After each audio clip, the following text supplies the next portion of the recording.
Welcome everyone to Spark the Genius. I'm your host, Spark the Genius, and I am here to spark the genius within you. So, this is an exciting experiment today because I'm using a new recording system, and my guinea pig today is Riley E. Smith.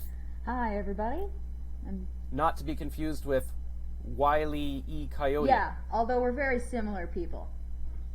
Yeah, you do look the same. For anybody who's watching on YouTube, you can see that they are twins. Yeah, just imagine. But for those who are just listening to the podcast, she looks like a coyote. Mm-hmm. Actually, you look a bit like if I had a child.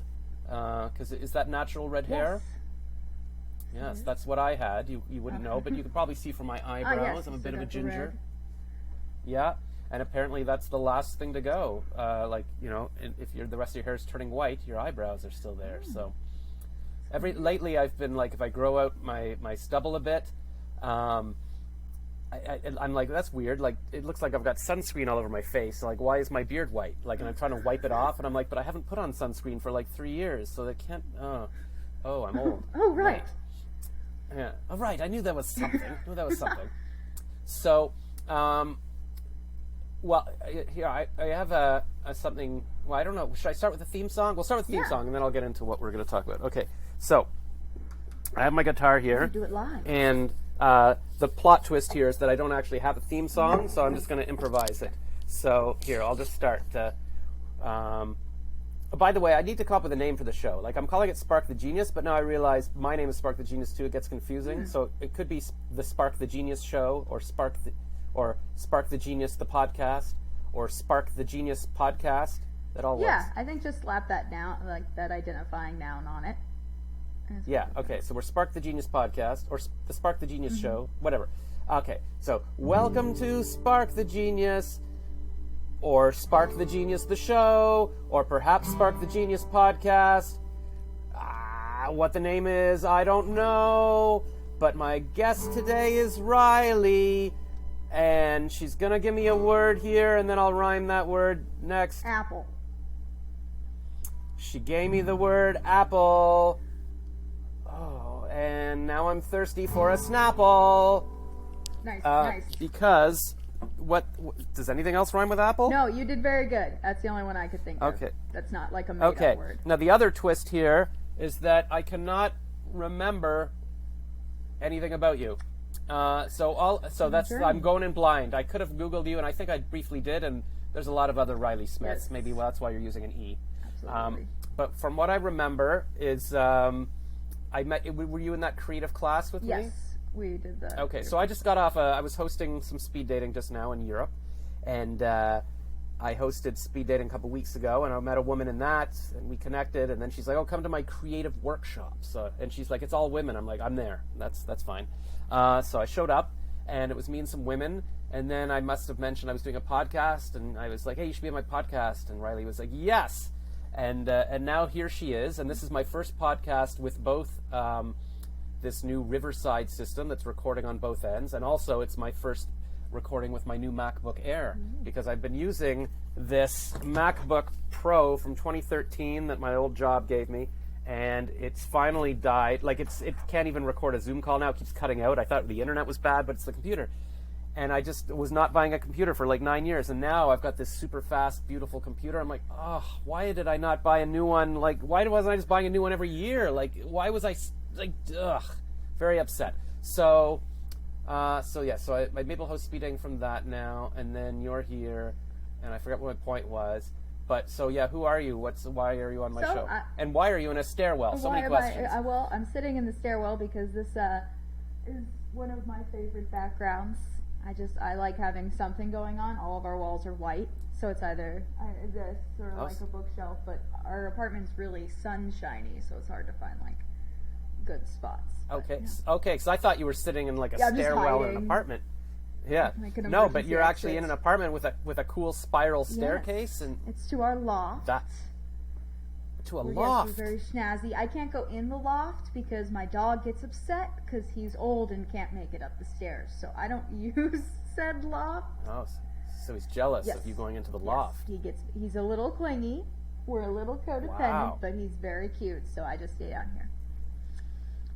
Well, that's fair. And what city are you in? We're in Los Angeles. Yes. What? I'm talking to somebody in LA. Yes. Oh my God, this is crazy. I'm coming to you from Canada, so like it's all warm where you are, Yes. and oh my God, I was sunshine gonna say day. like that looks like a cool LA loft with the spiral staircase and everything. Yes, we're pretty happy with what we found. It's like next to impossible to find decent housing in LA, and we found a very nice place. I was super happy about it. And who is we? Me and my boyfriend. So he goes to he's a graduate student at Caltech.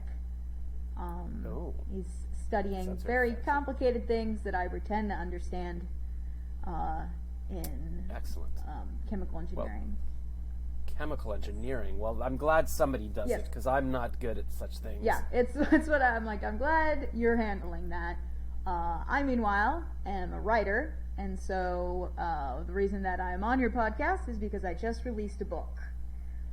Oh my God, this is exciting. Thank you. It's funny. I feel like I'm coming out of a coma and I know nothing about you, but then I'm hearing, oh, you've got a book, and I'm like, well, that sounds like something I would have been like, oh, you've got a book, come on my show and talk about your book, because I have an Amazon influencer page and all of that. So it's like I've got amnesia and my personality is the same, but I just don't remember the past. Yeah, that you have managed to recreate it exactly. We were at the workshop, and then our hostess has very kindly mentioned that I just published this book. It's called Cardinal, available on Amazon.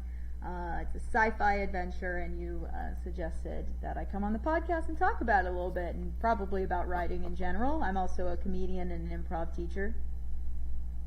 Jesus, I did well past me. Thank you, John Spark, for bringing you on, because I've taken improv classes with Second City and all of that.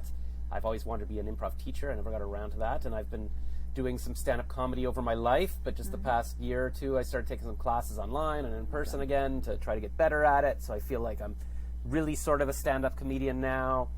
So this is all very exciting. Okay, so let's see, where do we start? Okay, let's just quick life history. Okay. Have you always been in LA? I have not.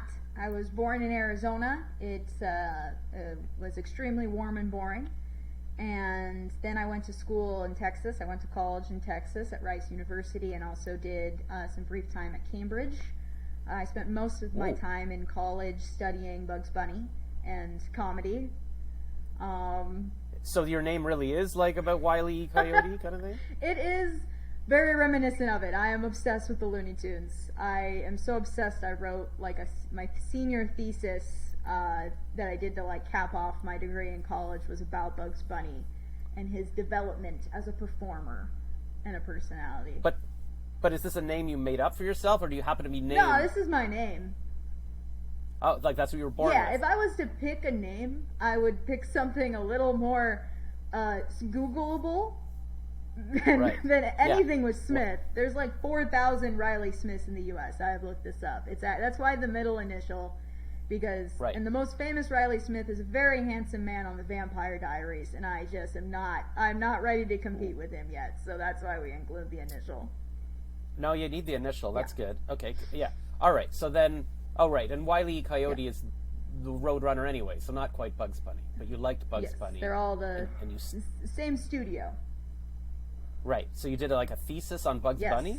So I did a whole academic research paper on his development as a performer and how his personality changed as the culture changed, because his first appearance was as a character called Happy Rabbit in 1939, and then the very last theatrical short was in the 60s.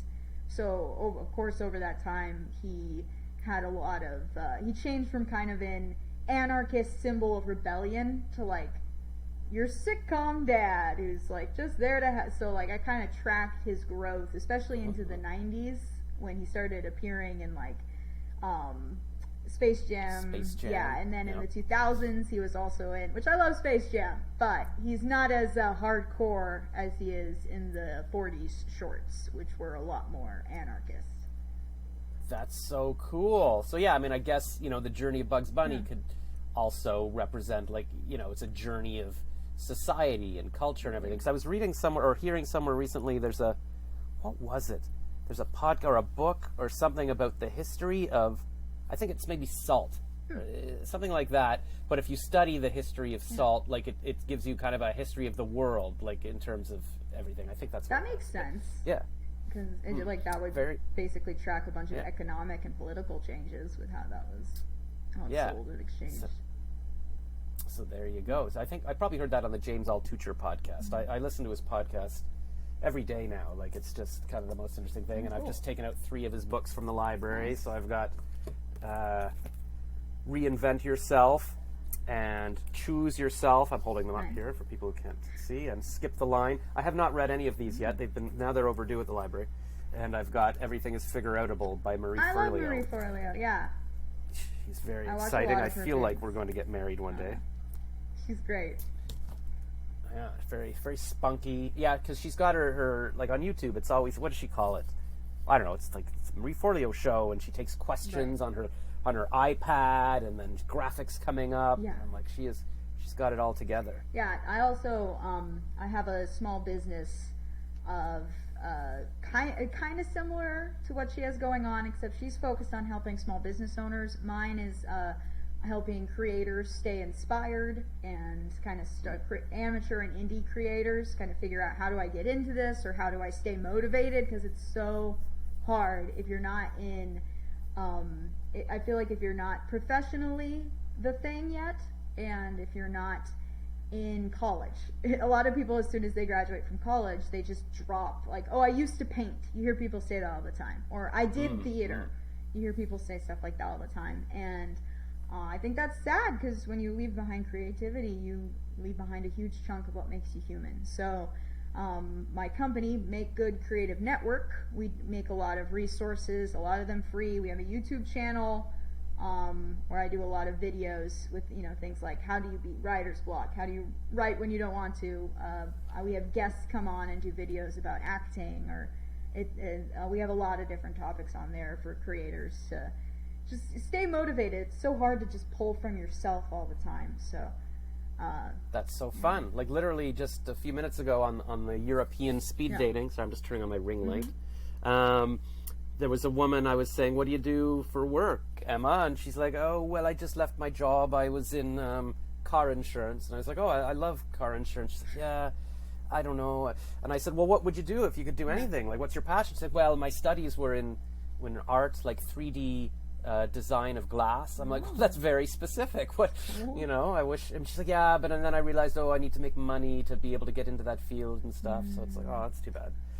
But whatever. I mean, we got to do real things. Like, there's people like your boyfriend doing real things, and then there's people like us. Well, I'm a writer.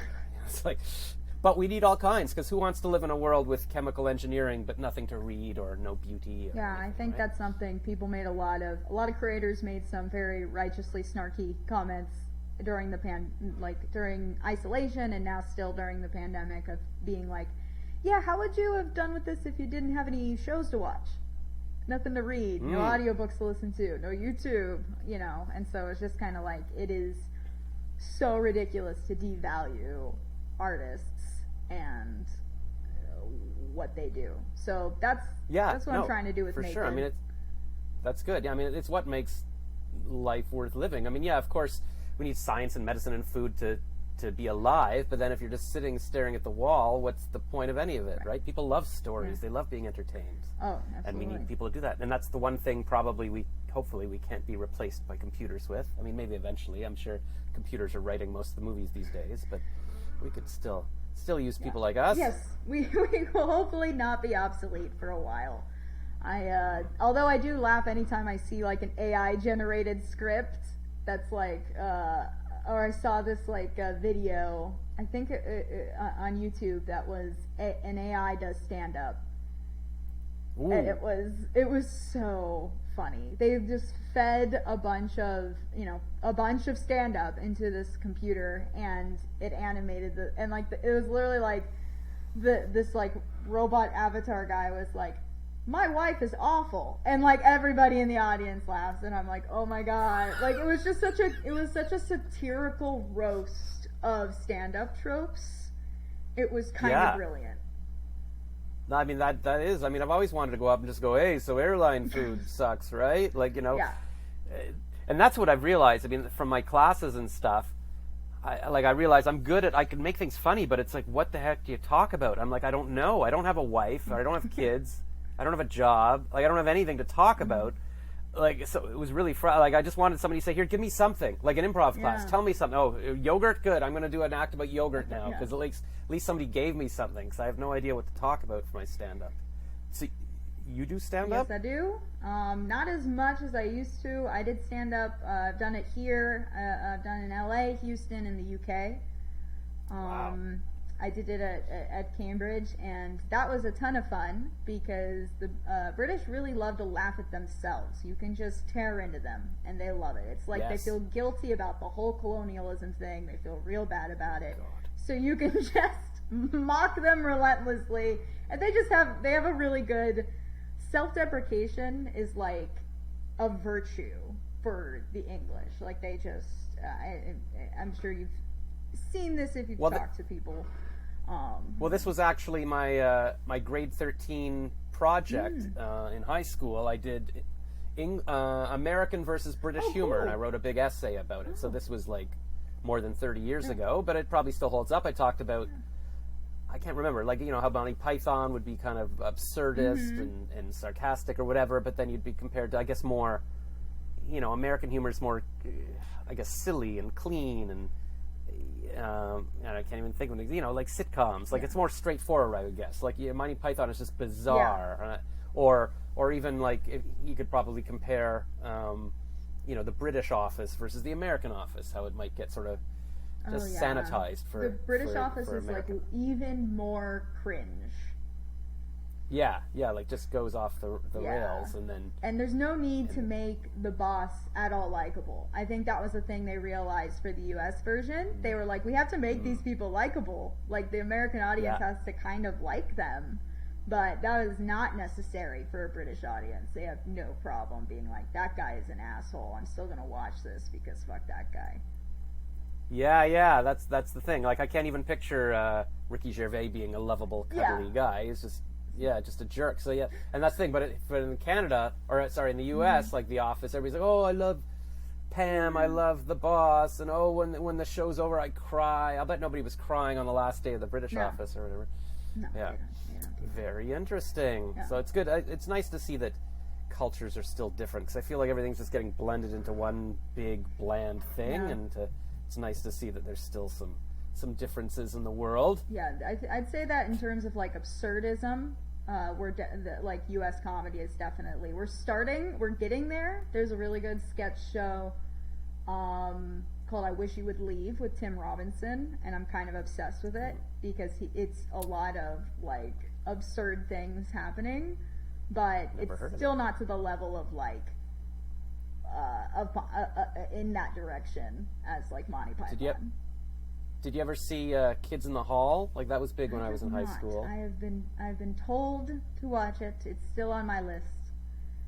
Yeah, so they're coming back. Like I guess maybe they're 10 years older than me or something. But I remember they were big when I was in university and stuff. And that was actually they started off as an improv group, I think, at Theater Sports in Toronto, and the name came from like the people that would be waiting to get onto the Johnny Carson show were called the Kids in the Hall or something.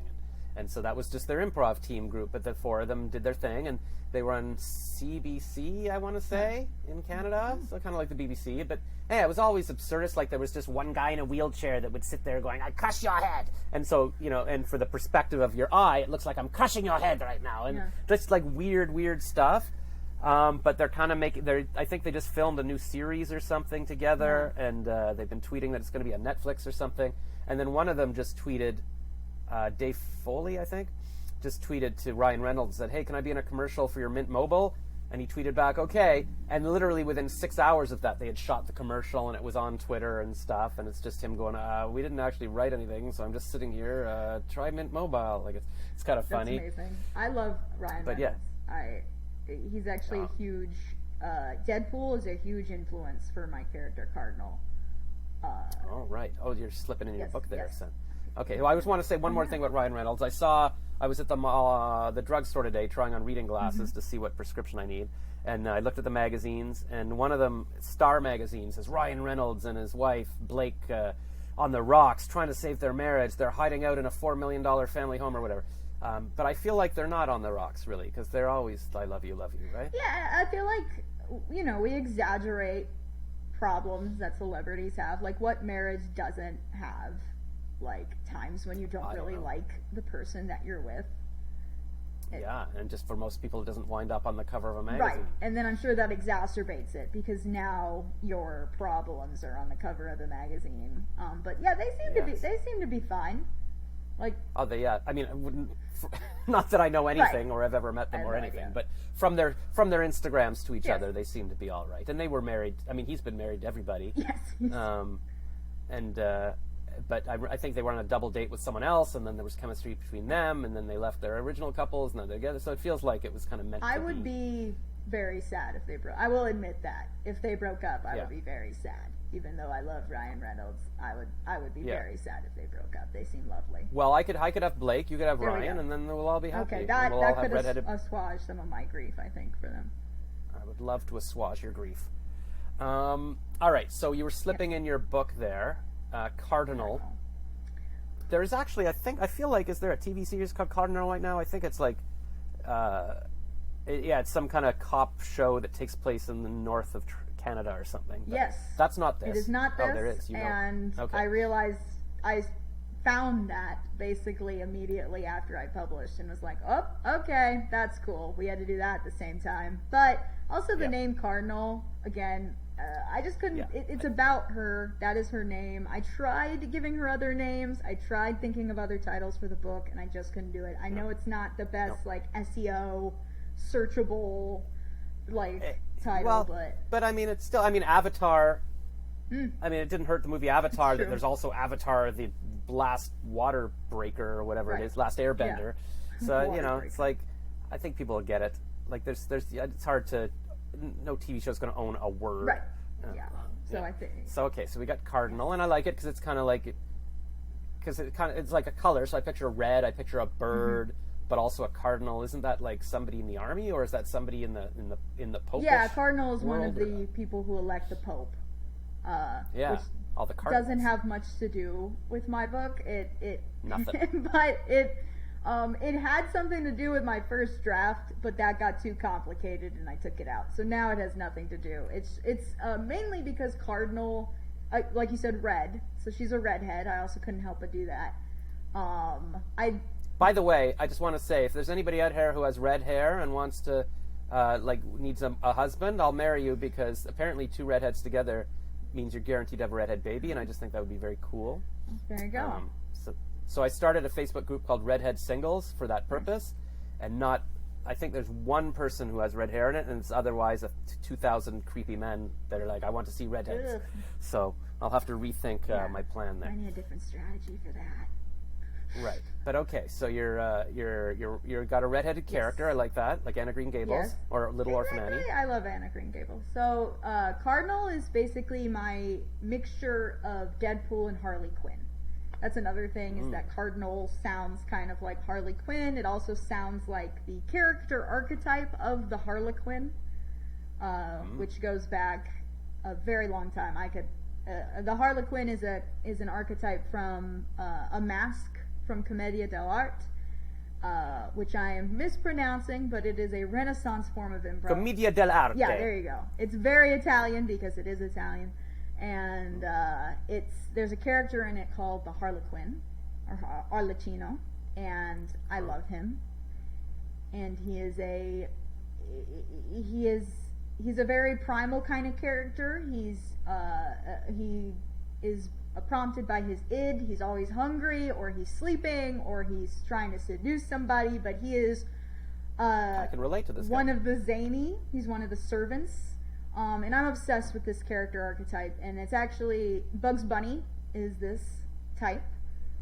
Bugs Bunny's the Harlequin. Yes, he is an example of this, as well as an example of kind of the archetypal trickster, which Harlequin connects with. Like Loki? Yes, exactly. So, like Loki is a trickster. I wouldn't call him a Harlequin, but he is, very similar a lot of those aspects. So I wanted to make a character. I've done a ton of research about this character type. I've watched and read as much Deadpool and Harley Quinn media as I could get my hands on. And I was like, okay, I'm obsessed with this character. I want to write a book that is starring one. And so I wrote Cardinal. Can I just ask a quick question about Harley Quinn? Yes. Like, what is she supposed to be? Like, it's just a skinny girl that's crazy so she can beat people up? Does she have any superpowers? Yes. Like, in the movie, the Joker just, what do you call that? Like, electrocutes her brain and then she's crazy? Like, what is going on? So, Harley Quinn, it was a creation in the 90s to be a hench woman, essentially. She was supposed to actually just be a one-off character who springs out of a cake because they didn't want the Joker to spring out of a cake. They thought that was a little weird, but they wanted to do this cake gag, so they had her dressed as a police officer springing out of a cake. But then... Wait, what was this? Was this in the Batman TV show, or what? The Batman like animated in the 60s? series in the 90s. Oh, the animated series. Yeah, so not Adam West. Right. There was no, there was no Harley Quinn until the 90s. Wow. Which matches some cultural stuff. She's an archetype that she comes out a couple of years after Deadpool actually has his first comic. So, she was supposed to be a one-off character, which happens a lot with Harlequins. They start as side characters. Similar for Bugs Bunny, actually, that the first time he appears as Happy Rabbit, he's an antagonist for Porky Pig, who is supposed to be the star. But Harley Quinn was then turned into the Joker's, the Joker's mole. So she's basically his henchwoman, his senior minion and girlfriend. So the idea is that how I tend to interpret it, of course, a lot of people are like, well, this is an abusive relationship with a psychopath, which is a very realistic way to look at it, is that Harley Quinn has been manipulated by a psychopath and turned into his servant. Kind of like you and your boyfriend. No, I don't know. I'm gonna go with no on that one. That's a big no. All right. But the other way of looking at it is that Harley Quinn, because she's a psychiatrist and she gets assigned to work with the Joker, and he does manipulate her into falling in love with him. But in the original cartoon, he doesn't do anything to her physically. She decides to help him escape, and she goes and gets her costume. She comes up with her character, and she helps him escape from Arkham. And in that way, she chooses a life of crime, which she ends up not being assigned blame for this life of crime. She actually has several Batman gives her a ton of chances to rehabilitate because the Joker is blamed for all of her behavior. So what I tend to look at the Harlequin as I look at the Harlequin as someone who is been given a reason to not care about consequences. In the case of a trickster god, you don't have to care about consequences because you are immortal. You're a god. So in the case of Bugs Bunny, he's a cartoon character. He doesn't have to worry about, and he's very aware he's a cartoon character. In Deadpool's case, 1, he's aware he's a comic book character. 2, he's invincible. He doesn't have to care if he gets shot. He can just enjoy. Which is why I don't like the movies because of that. Like, there's no what do you call the word? It's like ability to have consequences. No, what's the word I'm looking for? I guess tension. Maybe? Stakes. There's no stakes. Like nothing. Like there's nothing you can do. He's not going to die, so it's not interesting. But anyway, so the stakes often are, they're worried about somebody else. In Harley Quinn's case, it's not a physical invincibility. It is a social and emotional release from consequences. She is 100% devoted to the Joker, and she does what he says, or she does what she wants, and people blame him. And of course, currently, Harley Quinn has been liberated from him because he's a horrible psychopath, and people are more interested now in seeing Harley than they seem to be in seeing the Joker. Except for that movie Joker did really well. So I guess it depends on your taste. Yeah. And how did Birds of Prey do? Not well. Yeah, well, but Harley Quinn is the top-selling DC merchandise character for like the last 5 years.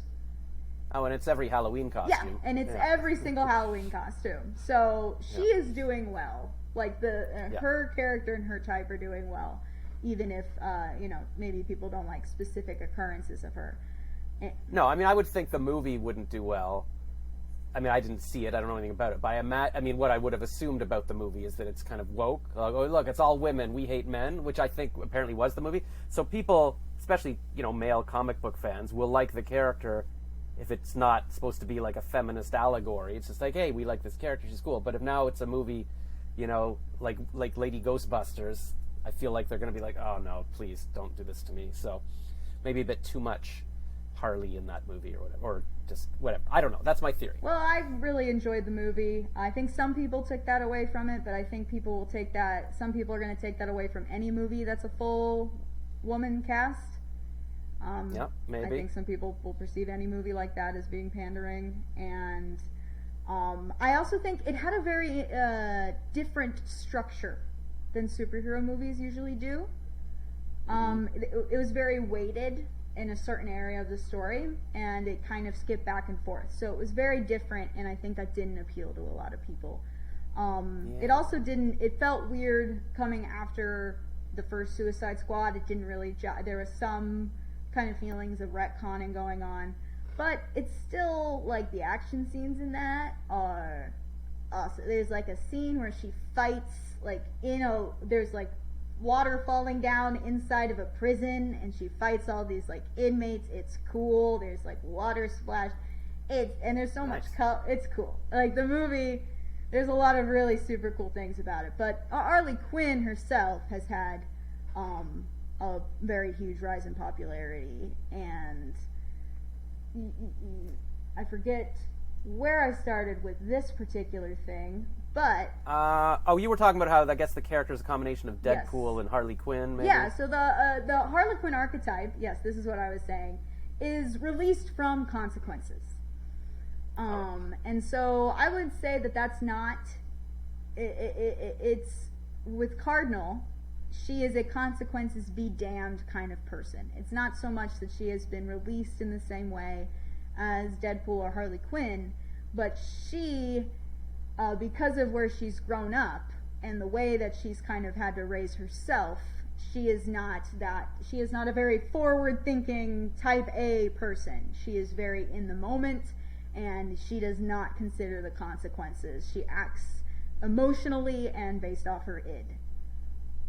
Kind of like Mel Gibson in the first Lethal Weapon, because the whole idea there was that he was suicidal, so he's got nothing to lose, so he can do whatever he wants. Yeah, exactly. Yeah, it's like and I think one of the big things that Cardinal has to grapple with is the realization that she does have things to lose because she has close relationships.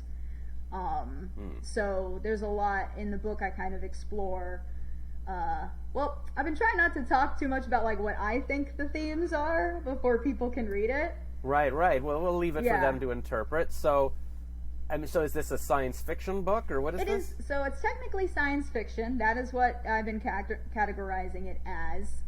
It's science fiction, kind of in a similar way to something like BioShock, except where you're in an alternate timeline, and you're looking at a specific society or section that has been cut off from the rest of the world. Is BioShock a video game? Yes, BioShock is a video game. So in BioShock, you go down into this like underwater city, and this underwater city has developed in this certain way, and you're in an alternate version of the U.S. where this underwater city has come into being. In Cardinal, she lives in the Citadel, which the Citadel it was originally created as a place for people to go if they were indigent or if they just needed extra assistance, and eventually the U.S. turned it into a prison city. What does indigent mean? Poor or unable to care for yourself. Oh, like Oliver Twist. I'm an indigent. Yes, yeah. Little waif. So anybody who needed assistance could go there, but then in the 80s it was turned into a prison for recidivists or repeat offenders, or people who are criminally insane. and they all get dumped into this city, and they all live there, and that is where Cardinal has grown up and where she lives and where the story takes place. Wow. So it's not the future, it's like an alternate present? Yes. Or? So it's an alternate present. So that's why it always feels kind of weird. Like, it is sci-fi. There is it's speculative fiction, and it's not fantasy. It's not urban fantasy. There's no vampires or werewolves. Sorry, spoiler. That's too bad. You should market it as a young adult fantasy, and then you'd get like your movie trilogy. I know. And you love it. I know. I thought about it. I thought about making it work, but so I tend to categorize it as a superhero book. Well, that's big too. That's good. Yeah. And I think that's more accurate. Does she have like a costume? Like, can people go as Cardinal for Halloween?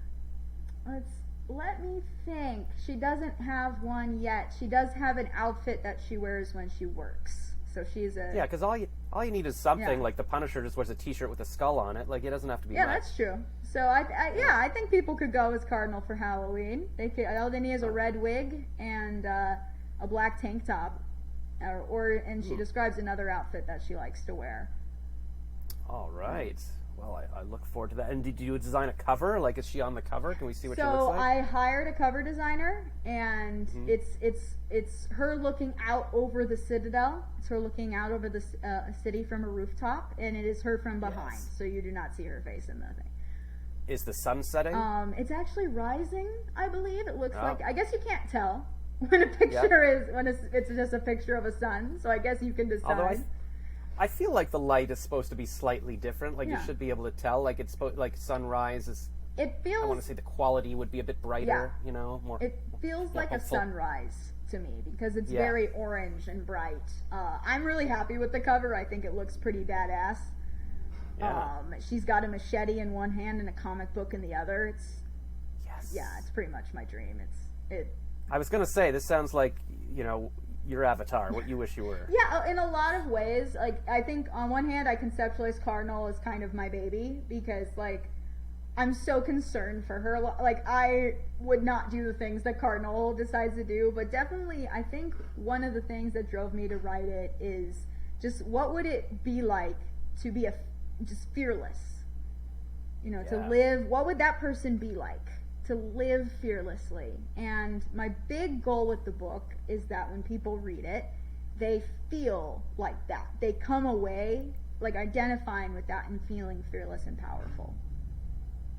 That's awesome. Well, that's the thing. That's why I like watching James Bond movies, because I somehow feel like I walk out of it going, I can pick up women, I can fight people, even though I am not Daniel Craig, but in my head I am. Yeah, you get to see that adventure and you get to feel like that. And I think Cardinal...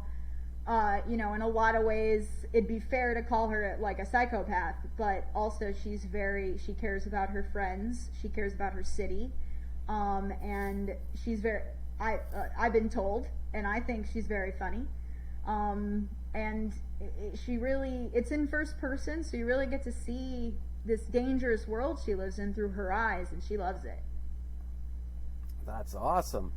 And how long did it take you to write? I started working on this in 2017. Wow, and it is now 2022. Yes. So this has been a very long project. So it's kind of like a side thing you were working on while you're doing your other stuff? Yeah, because I was working full-time and other things, and basically I started working on it because I saw the first Suicide Squad, and I was in love with Harley Quinn, but I was like, I could have written a better script than that movie. So I enjoyed the movie, but I was like, I could have done a better job. So I sat down and started playing with an idea of this character or a collection of characters, because I do love the found family trope.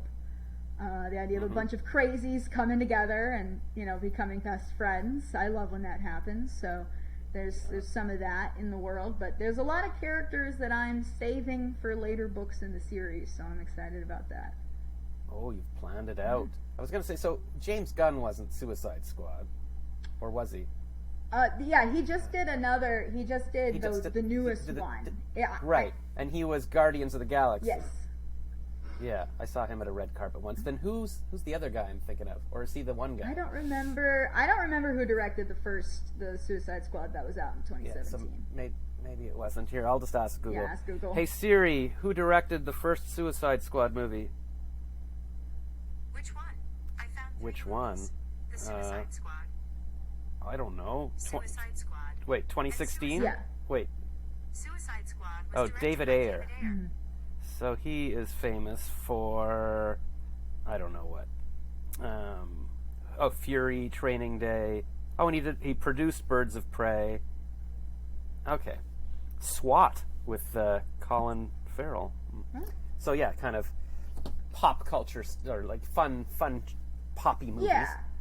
But that's good because a lot of people will watch comedians go, I could be funnier, or they'll see a movie and go, oh, I could have written better, but they don't do it.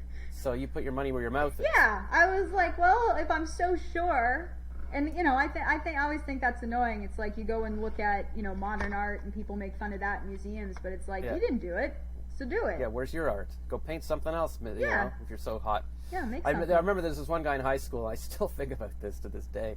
He kept saying, I don't know, we'd look at somebody who like was a bodybuilder or something and go, oh, I could be bigger than that if I worked out. I'm like, what? Yeah. What?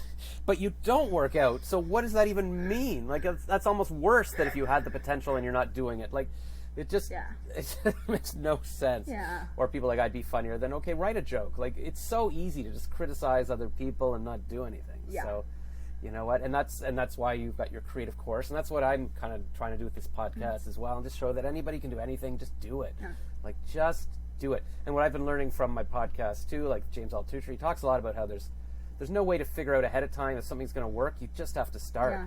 Kathy Heller talks a lot about that too. Like, you're not going to figure out your business. You don't know what the business is going to be. And it's even like you were talking about, cause that's what I was thinking when you're talking about Bugs Bunny. You start off as Happy Rabbit. Yeah. Like, you don't know.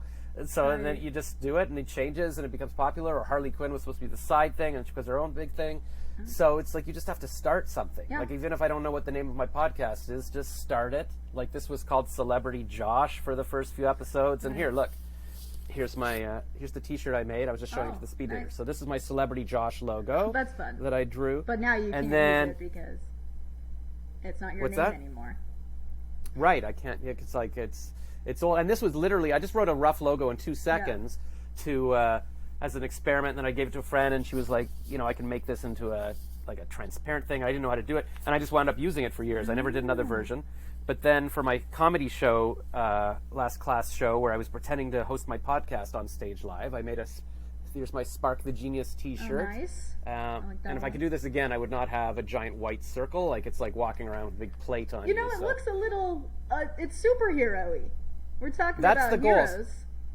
Well, that's why I came up with the name. Like, I wanted something visual, and if you type the word Spark into your phone, the emoji that comes up is a little spark, but it looks like an S. And I'm like, that could be my superhero symbol. So I wanted something to go right on your chest that could be something that, like, so it all kind of fits together like that. So that's, I forget why I went on that tangent. But it's like things has changed. Oh yeah, my point was like the podcast starts as something, it evolves into something else, and then you're just doing it, and we'll see what happens with Cardinal. But you've also got a plan. You've got other characters that are going to come in, and so what happens? You self-publishing? Like, how does it all work? Yeah, so that's what I did. I ended up self-publishing on Amazon. I queried for about a year and a half. So I sent letters to agents asking them to love me and my work. And they very politely said, no, thank you, not at this time. As happens a lot with debut. So, I have been published before. I have an ebook publisher, but not in this genre.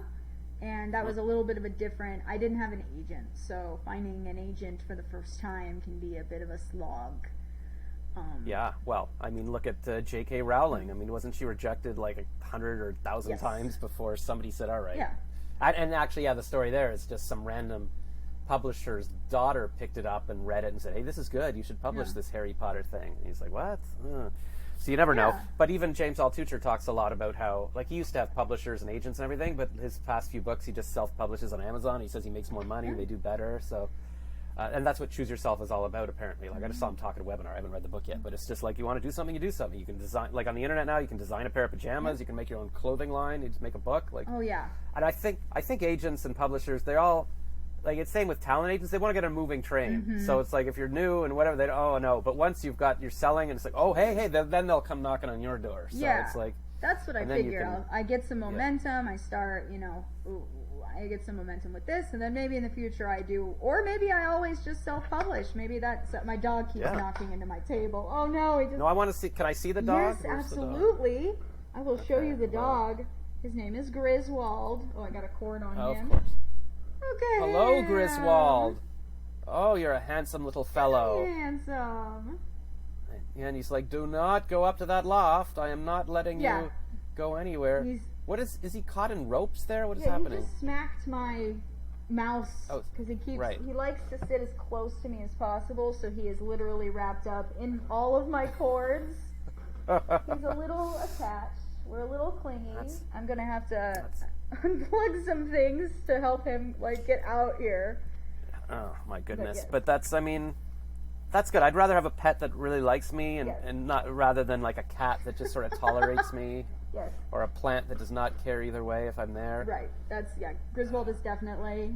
He cares very much if I'm here. I'm his emotional support human.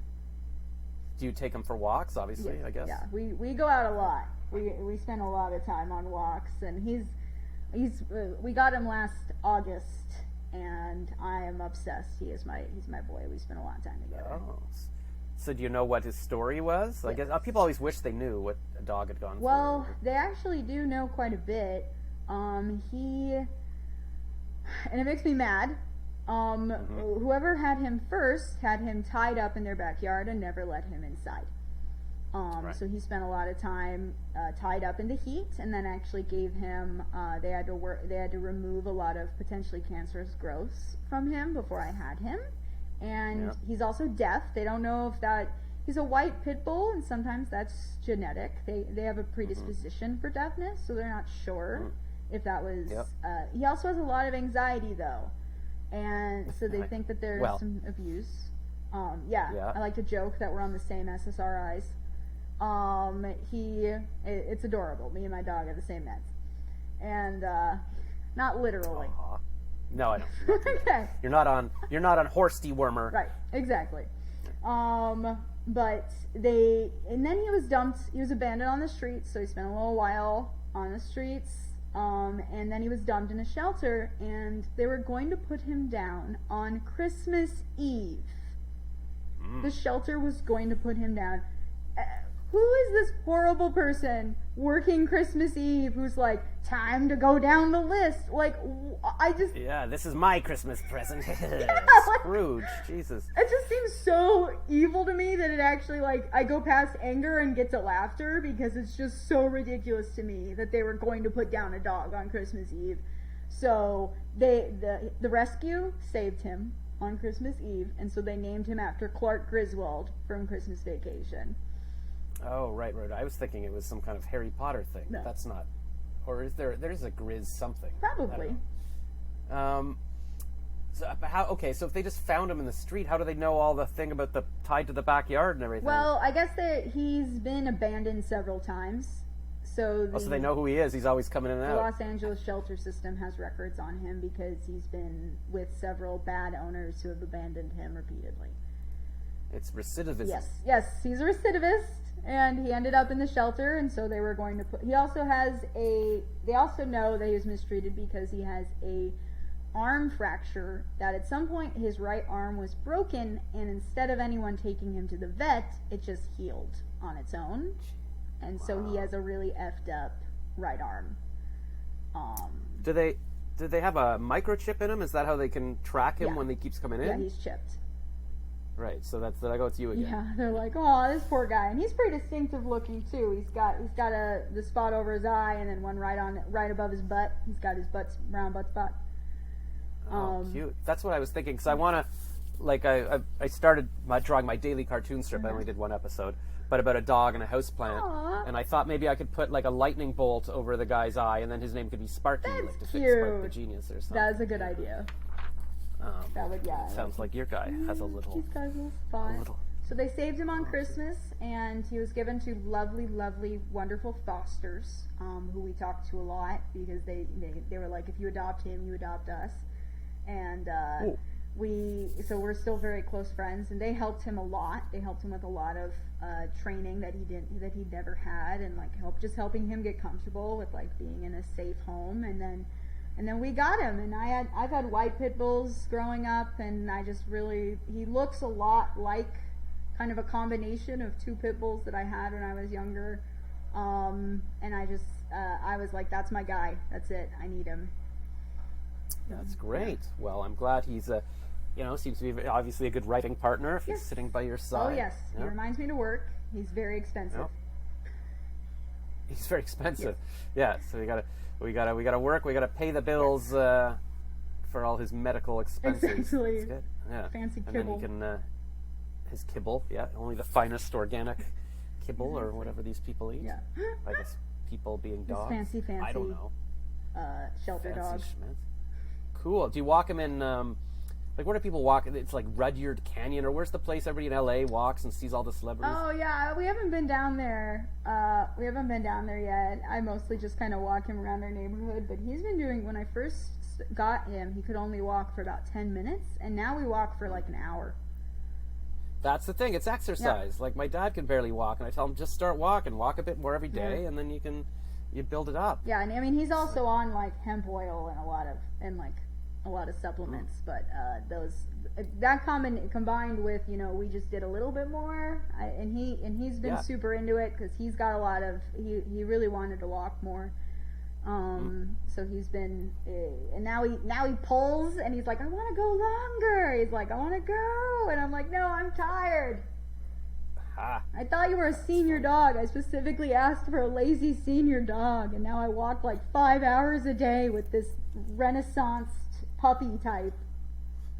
That's funny. Well, I mean, I guess with your phone, you could either listen to a podcast or you could be narrating your book, recording it in a voice memo while you're walking. Yeah, I listen to a lot of audiobooks. I do that a lot when I'm walking him. So that's been cool, actually. It's given me downtime that I wouldn't normally give myself. Yeah, that's true. Yeah, and especially in LA, it must be nice to walk around. Like right here, it's freezing in Ottawa. Like I wouldn't want to walk a dog for hours a day. But yeah, so sorry to brag, but it is beautiful here. It is very nice to walk around here when it's not on fire. When it's not on fire, yeah, of course. When it's not burning, it's fine. Yeah. Everybody's always been saying that I should move to LA. Like when I was working advertising in Toronto, every time I'd see, or in Ottawa, they'd be like, "Why aren't you in LA yet?" Like every producer would say, "I'm like, oh yeah, one day." And I just never did it. And so hopefully this is... And then I sold my condo 2 years ago. I'm like, I'm ready to travel. And the first place I went, March 2020, I went to Orlando for a podcast conference. And I'm like, this is fun. And I got a ride down to Tampa. And then I was in a hotel room in the suburbs beside a strip bar that was like a UFO on stilts. And that's when everything was like, oh, Tom Hanks has COVID. And I'm like, what? And then I rented a car and drove to Miami. And I'm like, maybe I'll stay here. But then my friend... She was saying, yeah, you could stay in my basement or whatever. And her husband's like, no, you might have COVID. We can't have strangers. And everybody was losing their mind back then. And then, and I came back because my plan was like, oh, I'm in Florida. Maybe I'll go to LA. I know this girl in LA. She said I could rent her room there for a few months and just try it out. And now it's been 2 years. I'm like, damn it.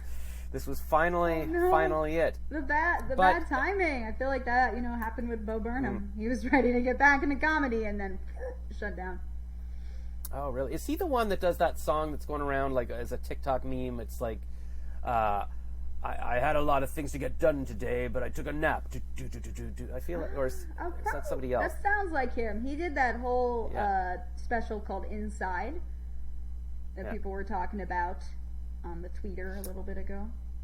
Oh, maybe that's not him. No. Okay, I think there's a Canadian comedian named Gunner or something that did that song, but he did the one that's about Jeff Bezos, like happy birthday, Jeff Bezos. Yeah, or something. That's him. This is where I came from. This is me now. Look at me now. Kind of thing. Yeah. Okay. So he was out of comedy he was having panic attacks, so he dropped out for I think it was like 5 years, and then he was like, I'm finally ready to start doing like things in public again, and then COVID was like, I'm gonna tour. No, you're not. No, you're not. But we've all had to pivot. Yes. That's why I was taking stand-up classes with a teacher in LA on Zoom. Yeah, and I think that's one cool thing. That's like the proliferation of more accessible education in a lot of these things. Well, because I'm honestly trying to remember what I did 2 years ago, like, did online classes not exist? Like, were there Zoom classes? Yeah. Why didn't I take any? Like, I don't remember. Right. I never heard of Zoom before, but there was the internet. I mean, Yes. but I'm like, what? Why did it never occur to me to? Because I think one of my plans was to interview people online, but it wasn't that, like, even 5 years ago, 6 years ago, maybe. I was talking to a friend in New York who had moved there, and he's a voice actor, and we were like, hey, we should do a podcast together, like, remotely. Yeah. And he looked into it, and he was going to have to buy, like, this software for $3,000, and it was a whole thing. And I guess it wasn't that easy back then to just, we'll just record a Skype call or something. Yeah. So, I mean, now, obviously, we're doing this. Right. And this did not cost me $3,000 in specialized equipment, so Right. maybe it's just easier now. Maybe we just sort of had to, let technology catch up and sit down for a minute and go, what can we do? Because I like this idea. Because this was my plan. I think I started this. I can't remember if I did any episodes before the pandemic, but my thought was, why don't I interview people? Well, partly I sold the condo because I thought I have to travel around. Right. I got to go meet Jennifer Lawrence in a hotel lobby and Right. sit there and interview her. Of course. But then I guess at some point it occurred to me maybe I could interview people online. And then when the pandemic hit, then Jimmy Fallon was interviewing his guests online. And I thought, well, then I can do that. I could interview people anywhere in LA, and we're all doing it. And it's not a weird thing. Yeah. And it's not like I don't have to be like Joe Rogan with people sitting in my room with me. So it really opened everything up. So I feel like, I don't know, this is maybe what I've been meant to do, and it just had to wait until the technology was here. Because 30 years ago, I was hosting a community cable show live, but I would, it was the people watching it live, and they'd have to call and leave a message on the station answering machine to give their feedback. Yeah. But now I can broadcast live from my phone or with you. So this is pretty exciting. So I don't have to be. Everybody's fleeing LA anyways. They're all going to Florida and Texas. So Yeah, maybe I think it depends on what you're trying to do. And also, there's just, like, I was just talking to one of my friends, and she's a stand-up, and, it's been what she's been doing for 10 years. She's been out here for 10 years, and she's like, there's just too many people here trying to do comedy. It's a bit of a glutted market. That's what I figured. Yeah. I was emailing people, or I've been asking people, like, what's it like? If I go there, am I going to have this big community and we're all going to be friends? They're like, no, they'll all hate you. It's competitive and all this. But also, everybody's going to be doing it. But Ottawa's kind of cool. Like, there's a good community of comedians here, and there's not that many people, so you sort of, you can still get stage time. I do think that I have found a very lovely community of creators in Los Angeles. I think it's very easy to meet people. I think the big thing here is that people are so busy hustling that it's kind of hard to, like, get people to do just, like, hangouts. Because people want to, like, have it. But if you want to have, like, a writing session or work on a project, it's very easy to find people to collaborate with. Well, that's what I want. Yeah. Like, even in university, I was always like, I don't want to go to a pub. Like, who wants to record a song in the bathroom for the acoustics? Right. Or like, years ago, I kept posting, does anybody want to meet in a coffee shop just to keep each other company while we work? Yeah. Or does anybody want to shoot a film? And it was hard to meet anybody to do that stuff. So that's why I always felt drawn to LA, because whenever I'd go to Starbucks, everybody's literally working on a screenplay on their laptop. Yeah. Like, it's not even a cliche. That's what they were doing. Yeah. And that's what I would want to do. Just be like, hey, who wants to shoot a skit? Okay, there's 5 of us. Let's, like, when I read about that creators apartment complex where they all live and they shoot their vines and stuff, like, it's like, oh, that's my dream.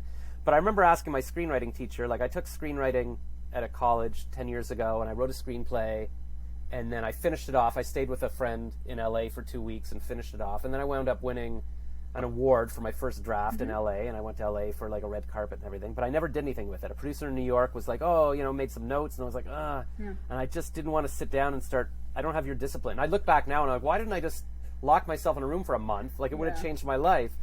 I look back, like, what have I done for the past 10 years? Nothing. But I asked my screenwriting teacher once in Toronto, I said, why don't you go to LA? So I'm too old to move to LA now, and it's like, I don't know. Do you find that there's older people still, like, there? Absolutely. I'm actually in a writing group, which I found on Meetup, and there's somebody there who I think he's in his 50s, and he just started a couple of years ago. He was in, like, medical administration, and then I think, like, he was like, I hate this job, and so he started working on a novel and a couple of screenplays, and he's in talks with directors who are interested in his stuff. So he's just been, working on it. Yeah, I think there is there is a youth culture here. You know, there is a cult Obviously. of youth. There is in all of the U.S. and perhaps most places in the world. I think it. Well, one, of course, I think that's bogus because experience counts for a lot. But two, there's obviously good things about youth as well. But I think the whole writing group that I'm in is I'm the youngest one there. Most of the people in there are over 38. Can I ask how old you are? Is that private knowledge? I'm 26. Oh, Jesus. I'm glad I didn't ask at the beginning. Would have been just depressed about everything. Is your boyfriend home? Yeah, he's working. He wandered off. I'm going to strap. My dog just threw up. Oh, that's what you're looking at. Yeah. Okay, well, we said this go. would be half an hour, and it's now exactly 1 hour and 8 seconds, so maybe that's a good time. You can go tend to your vomiting dog, thank you. and maybe we'll have you on the show again soon. Yeah, absolutely. I'd love to. Thank you so much for your time. Okay, bye for now. Thanks. Bye. Thanks so much.